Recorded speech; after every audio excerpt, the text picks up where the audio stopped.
I want to thank my friend and colleague, Minister Parrikar, for joining us here at the Pentagon and visiting us today. Earlier this afternoon, he and I visited the Pentagon's 9/11 Memorial.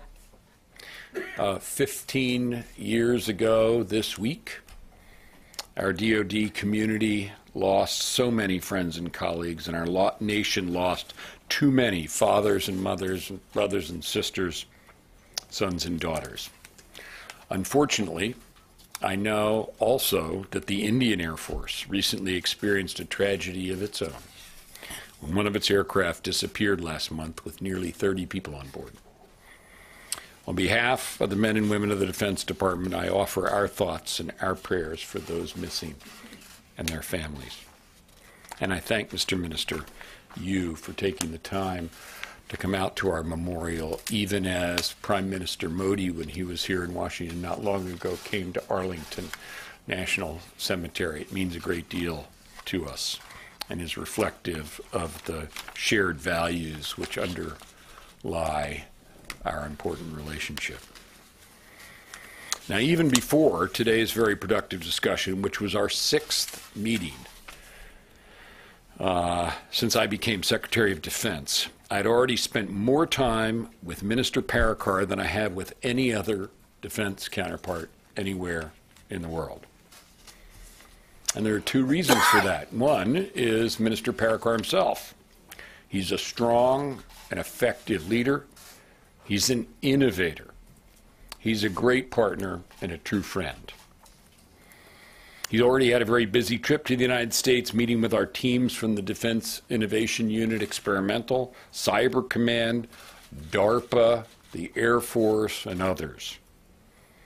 And the second reason that Minister Parrikar and I have spent so much time together is that, and I said this in Delhi this past April, the U.S.-India relationship is destined to be one of the defining partnerships of the 21st century. We share so much, so many interests and values, as well as a common vision for peace, for stability, and prosperity in the Indo-Asia-Pacific region. And as Minister Parrikar's busy itinerary and our extensive deliberations today demonstrate, that destiny is rapidly and surely becoming a reality. Earlier this summer, when President Obama and Prime Minister Modi met here in Washington, India was designated a major defense partner of the United States. And today, we move that partnership forward. This designation builds on the success of last year's framework for the U.S.-India defense relationship. It will facilitate defense trade and technology sharing with India on a level we reserve only for our closest friends and allies. And it will support both of what I've called the 2 important handshakes between our countries and our 2 militaries. The first is a strategic handshake. As the United States is reaching west in President Obama's rebalance, India is reaching east in Prime Minister Modi's Act East policy, which will extend India's reach further into the broader Indo-Asia-Pacific region. India is already making so many important contributions as a security provider in that region, especially in the maritime domain. And the major defense partner designation in our recent agreements will allow us to work together even more closely. We see that deeper cooperation in many areas, including, for example, the bilateral logistics exchange memorandum of agreement that our governments formally signed earlier today, which will help facilitate the deeper engagement between our 2 militaries. We see it in the exercises of greater complexity and greater complexity that we're holding together, including June's successful exercise Malabar with Japan, I should note, August's RIMPAC exercise with many other countries, and in the Army exercise Yudabas, scheduled next month in India. We see it in the arrangement we recently concluded to exchange data on commercial shipping traffic. And we see our deepening military partnership and our increased work on maritime security overall. In fact, our inaugural maritime security dialogue in May was such a success we agreed to convene another before the end of this year. The major defense partner designation will also tighten the second handshake between our two countries, the technological one. 4 years ago, the United States and India created the Defense Technology and Trade Initiative, DTTI, to leverage the convergence between our industrial and technological abilities in an unprecedented way. That initiative grasps hands with Prime Minister Modi's Make in India campaign. And we made important progress on that technological partnership today also. We agreed to advance a number of collaborative projects on jet technology, jet engine technology, on jet technology and jet engine technology, chemical and biological protection, aircraft carriers, and other systems, all by the end of the year. That collaboration will surely bring further cooperation, co-development, and co-production. These two handshakes have brought our two militaries together, closer together, and will continue to do so. And we're working together and networking with other Asia-Pacific militaries to provide the security and to promote the principles, including freedom of navigation and overflight, that have benefited so many in the region, including India. Going forward, and thanks to our meetings this week, the United States and India will work together in more and new ways to ensure the Asia-Pacific continues to be a region where everyone can rise and prosper.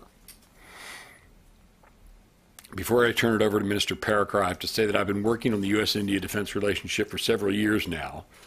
Actually, should say for many years, in fact. And it's been an important focus of both of my time as Defense Secretary and before that. I've never been more optimistic about this relationship, and I've never been more committed to its progress either. Minister Parrikar and I are going to continue to work together to ensure that our two countries and our two militaries grow closer still. Thank you. And after Minister Parrikar says a few words, we'll take your questions. Mr. Minister. Thank you, Dr. Carter. I was deeply moved by my visit to Pentagon 9/11 Memorial. We in India feel your anguish and pain at being the target of terrorism. I thank Secretary Carter for joining me in my visit to the memorial. I'm also pleased to be at Pentagon again to meet Secretary Carter. I thank him for the warmth of his welcome. We have had excellent discussions, and both of us are satisfied at progress we are making in our defense ties. As was noted, this is our 6th meeting in about a year. This reflects our shared intent to take India-US defense partnership forward. Indeed, defense cooperation between India and United States have never been stronger than is today. For this, I wish to thank Dr. Carter. It is his vision, his deep personal commitment, and untiring work that have helped elevate our partnership to this level. I fully share his ambition and resolve to make India-US partnership one of the defining partnerships of the 21st century. We appreciate the decision of US government to designate India as a major defense partner. In our discussions today, we looked at how this could provide further energy and momentum to our partnership on defense technology and manufacturing. We agreed to continue efforts to establish a fast and efficient framework to encourage tie-ups between our defense companies. The United States is today one of India's primary source of defense equipment.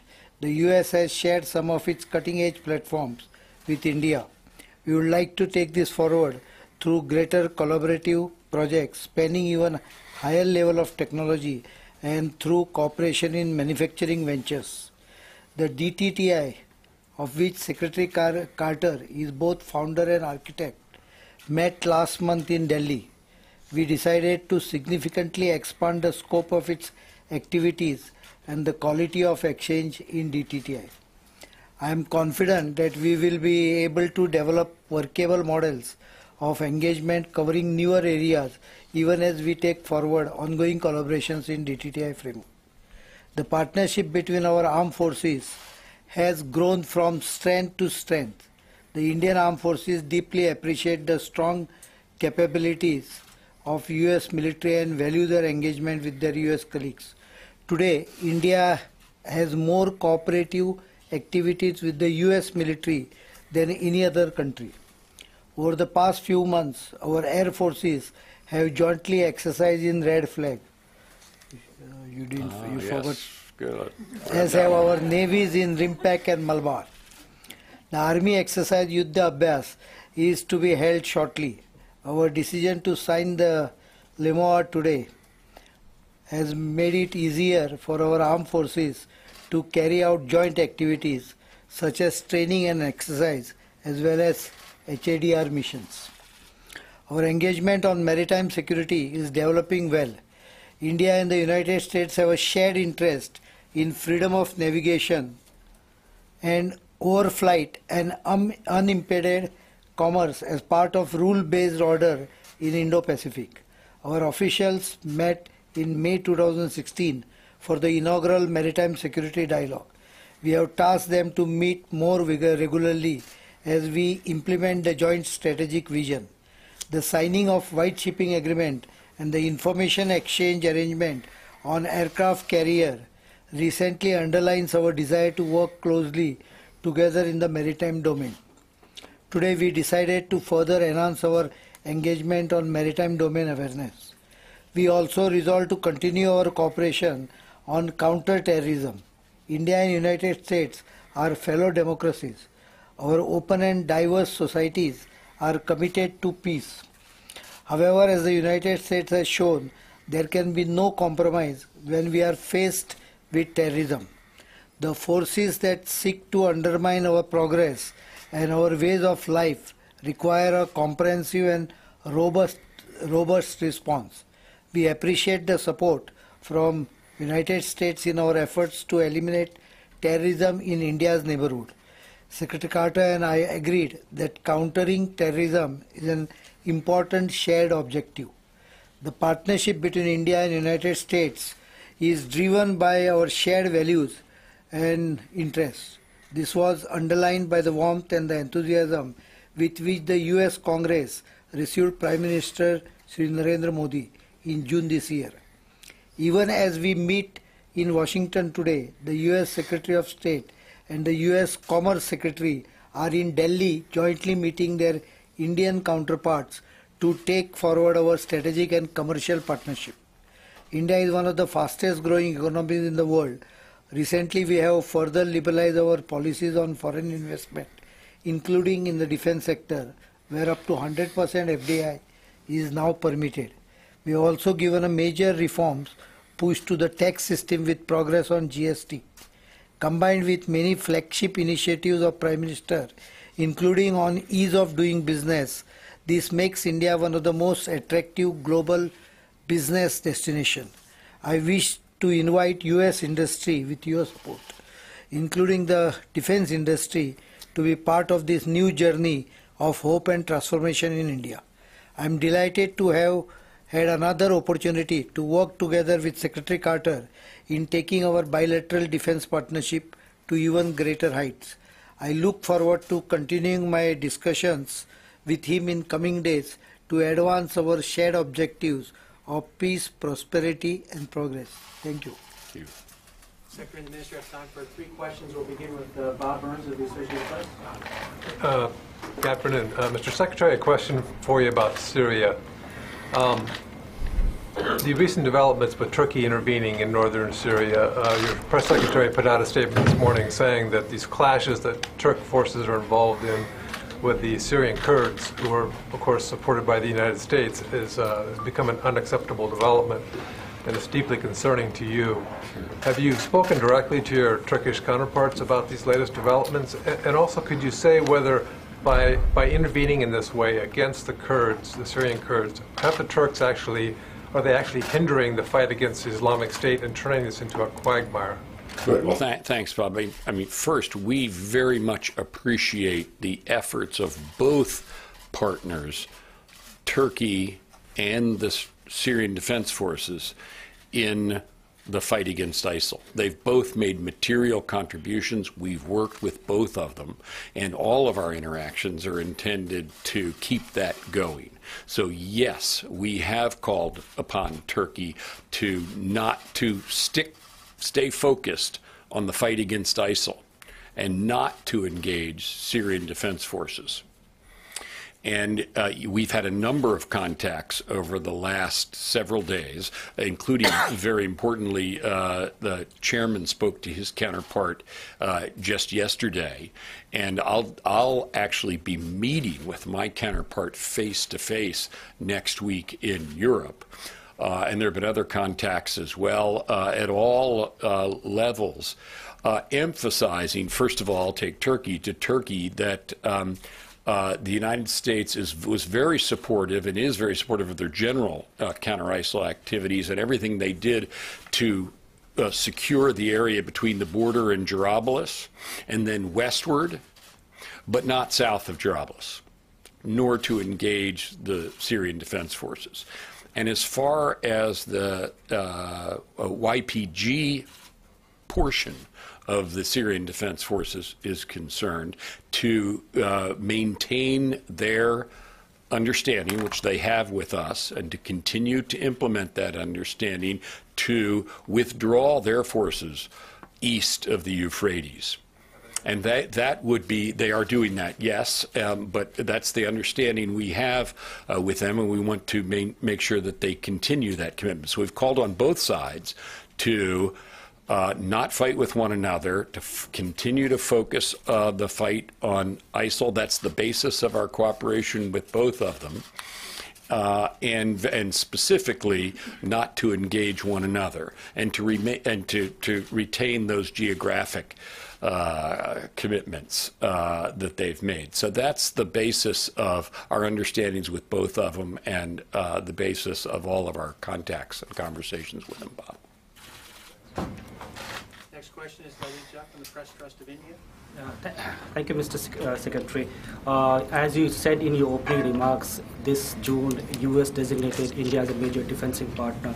What does this mean in terms of technology transfer? Is there any technology which you don't want to share with India right now? And what about India's fight against terrorism in its neighborhood? And if I may draw your attention to South China Sea, the tension is brewing up there in the region. What role, how U.S. and India can work together to ensure that the peace is maintained and the global rules and regulations are followed in that part of the world? And Mr. Minister, Lemo was signed today. What does this mean for India? How do you respond to critics who say that this will open up bases for U.S. in Indian territories? Okay. Thank you.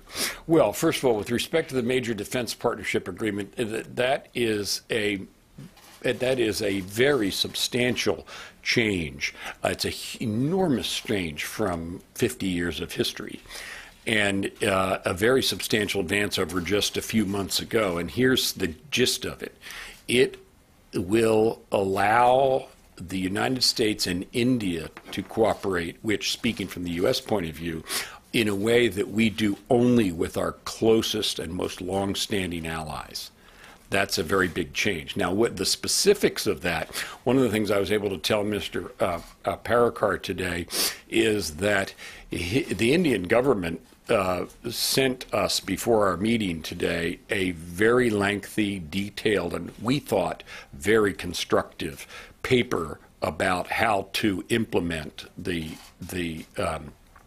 Major Defense Partnership understanding. One of the things I was able to tell him today is that we've read that, I've read that, studied it very carefully, and I just told him that's an excellent basis for the implementation of the Major Defense Partnership. What does that mean specifically in terms of right across the board of what we do, whether they are co-production, co-development projects, whether they are exercises and the kinds of things that we do operationally together. In all of those respects, some of the barriers that were erected in the past when we, so to speak, didn't interact very much, all those being knocked down. And that gets to the second part, which is terrorism, which is one of the many missions on which we cooperate. And just to second what Minister Parrikar said, I mean, the United States is quite clear in this regard, and everywhere around the world, which is we oppose terrorism affecting anyone. That's certainly true with respect to terrorist acts perpetrated against the Indian people, and also I should mention the Indian military, which has happened as well, and this gives new scope for that as well. Also, maritime domain awareness, which gets to your next point, which is about South China Sea, but it's not just South China Sea. I think you mentioned the Andaman Sea, but anywhere where we in India share the principled view that in matters of freedom of the seas and freedom of the commons and freedom of navigation, as in so many other matters, states need to take a principled view where abiding by the rule of law and pursuing disputes peacefully is fundamental. We're able to operate together. The White Shipping Agreement was given. That's just one of the many examples of information sharing in the naval area. And then last, if I may say something, since you asked about Lamoa, I'll say something about that as well. That's a very substantial enabler of our two countries to work together. Now, of course, and I want to make clear that what it does is make possible and make easier operating together when we choose to. It doesn't, by itself, create that those agreements. Those are the things that the two governments would have to agree on a case-by-case basis. But when they do agree, this is an agreement that makes it all go so much more smoothly and efficiently. It is fully mutual. In other words, we grant one another completely equal access and ease under this agreement. It's not a basing agreement of any kind, but it does make the logistics of joint operations so much easier and so much more efficient. So I know you asked the minister that question, but I just thought I'd offer my views on that as well before he does. I think Secretary Carter made it clear about the base part of it. It doesn't have anything to do with the setting up of base. It's basically logistic support to each other's fleet, like supply of fuel, supply of many other things which are required for joint operations, humanitarian assistance, and many other relief operations. So it's basically will ensure that the both navies can be supportive of each other in the joint operations we do, exercises we do. And there is no provision for any base or any sort of activities to set up a base in India. Final question for Phil Stewart of Reuters. Hi, Secretary. Getting back to Syria, do you believe that Turkey shares your view of what the SDF is? That you're saying the YPG is moving back across the Euphrates, and that SDF elements, presumably other ones, the Arab ones, would remain in places like Manbij. Does Turkey share the view that that is acceptable, that the SDF construct itself can stay as long as the YPG is across the river? One of the things we're talking about is that with them is clarifying where different elements of the SDF are. And just to remind you, there are elements of the SDF that are Kurdish and are YPG associated. We work with them in our common interest to defeat ISIL and to move from Manbij and then on to Raqqa and destroy ISIL in Syria. We also understand that the YPG part of the SDF is one that Turkey has serious and historical objections to and practical current objections to that we also fully understand. So while we have that understanding with Turkey, they also understand that we intend to and are working with the SDF to combat ISIL. What we can do and are doing with them is to clarify where the YPG elements of the SDF are and are not. And just to repeat what I said a little while ago, our understanding with the SDF as a whole, including the YPG elements of it, is that the YPG, after the Manbij operation, will withdraw and is withdrawing east of the Euphrates.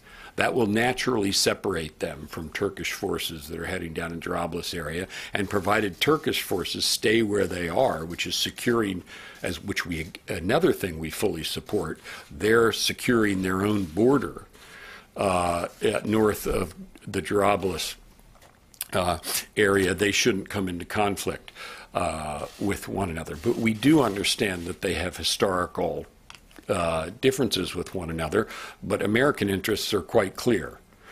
We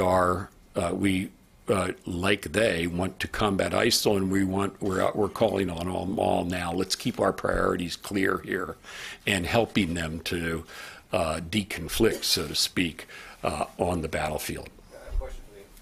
Minister, but also just to clarify, then you're not retooling your strategy, you're not changing your strategy when looking toward Raqqa as a result of any of this? No, our strategy has been very successful. The SDF proved very effective in Manbij, and Turkey is an extremely effective, not only counter-ISIL partner, but NATO ally. And Mr. Minister, could you just give us there are two other foundational agreements I believe that India is due to sign with the United States on defense. Where do those stand? And also, and then also in Kashmir, Indian ruled Kashmir, what's being done to kind of lower tensions there? There have been protests for violent protests sometimes over the last 40 days or so. Thank you. The first is regarding the other two agreements. I think after 12-13 years, we have managed to get logistic agreement in place.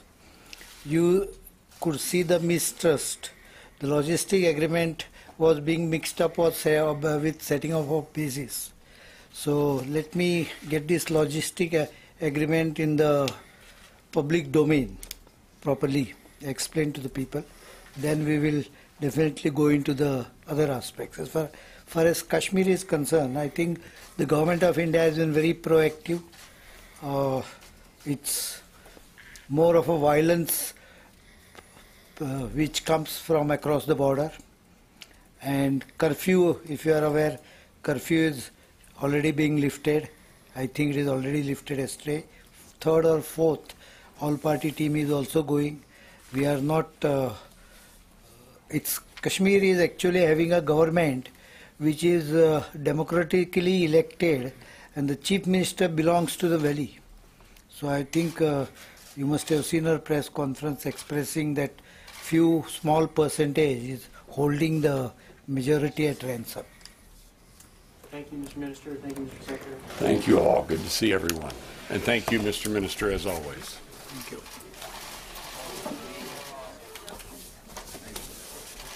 Thank you.